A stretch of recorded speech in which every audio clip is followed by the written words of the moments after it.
আসসালামু আলাইকুম ভাই, আপনারা সবাই আমার সাহায্য সহযোগিতা করুন। আমি দীর্ঘদিন 11 বছর হইতে বিছানায় পড়ে আছি। এই ছোট ভাইয়ের ভিডিওটি দেখুন। আমার পাছায় গা, সহজেই হাঁটতে চলতে পারি না। সবাই ওষুধ খাওয়ার হাতে এক টাকাও নাই। সবাই সাহায্য সহযোগিতা করুন। মাহি রমজান মাস সামনে, সবাই দান করুন আমারে। আমার বিকাশ নাম্বার দেওয়া আছে, যে যা পারেন আমার সাহায্য সহযোগিতা করুন।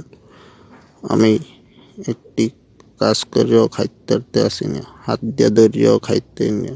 সবাই তো হাঁটতে চলতে পারেন, কি করতে পারেন? আমি ছোট ভাইটারে, সামনে মাহি রমজান মাস, সবাই সাহায্য সহযোগিতা করুন একটু।